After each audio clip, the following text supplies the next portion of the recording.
On a tous vu l'explosion récente des capacités de l'intelligence artificielle, n'est-ce pas? Eh bien, il faut savoir que ce n'est pas juste une histoire de code plus intelligent. Non, c'est quelque chose de bien plus fondamental, de bien plus physique. Pour vraiment comprendre où tout ça nous mène, il faut d'abord comprendre la machine qui est en train de propulser cette révolution. Tenez, cette citation, elle est toute récente, elle sort d'une conversation avec Elon Musk, et elle révèle l'ingrédient secret derrière la puissance de l'IA d'aujourd'hui. Ce n'est pas tant l'algorithme qui est magique, c'est l'échelle de calcul, une échelle absolument sans précédent.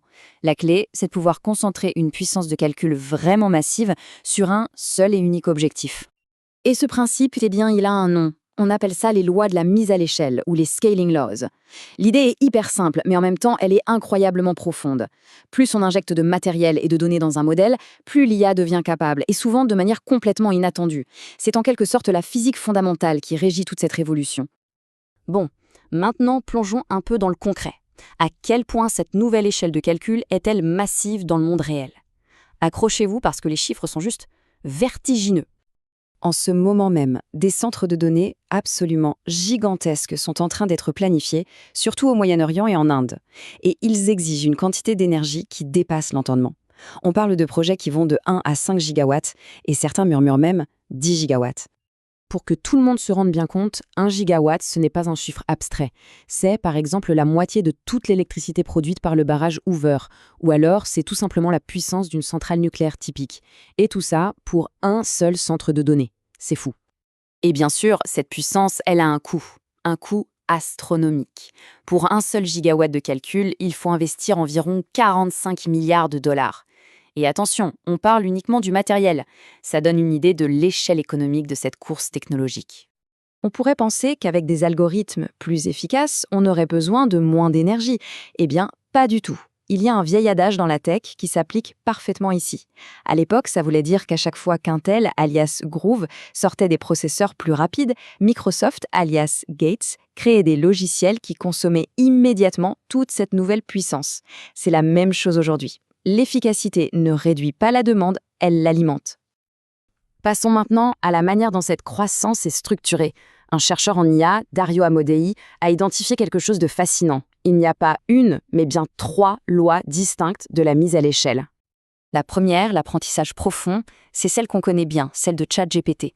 On n'a toujours pas trouvé sa limite. Mais les deux autres sont absolument cruciales. Il y a l'apprentissage par renforcement, c'est la technique qui a permis à AlphaGo de battre les champions du monde. Et puis il y a le calcul en temps de test, où le système s'améliore en direct.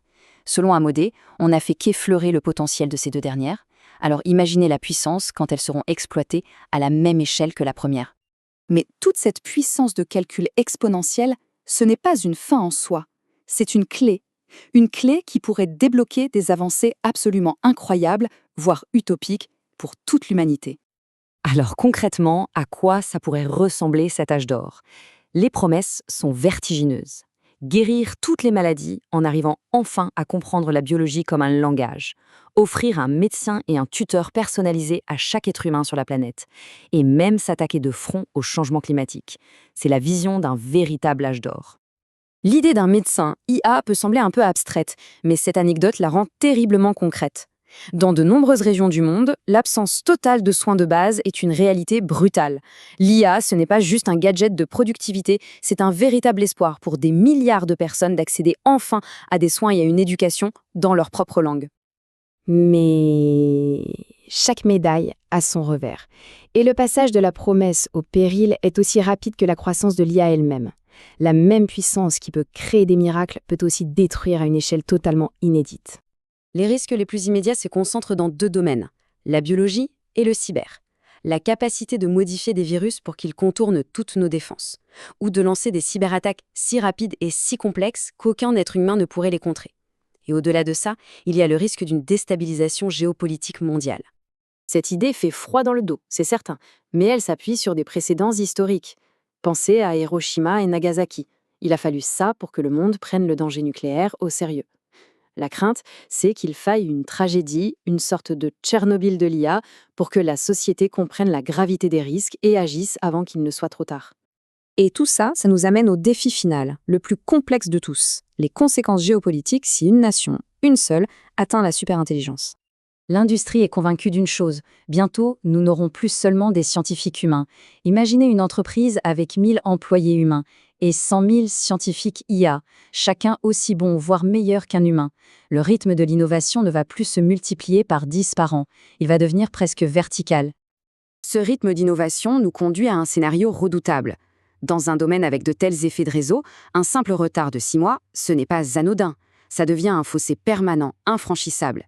La nation qui prend cette avance pourrait atteindre une domination intellectuelle totale sur les autres. Ça pose une question géopolitique qui est fondamentale et profondément déstabilisante. Si une nation est sur le point de perdre cette course pour toujours, que lui reste-t-il comme option ? La conclusion, aussi logique que terrifiante, c'est qu'une seule option pourrait sembler viable pour éviter une soumission perpétuelle.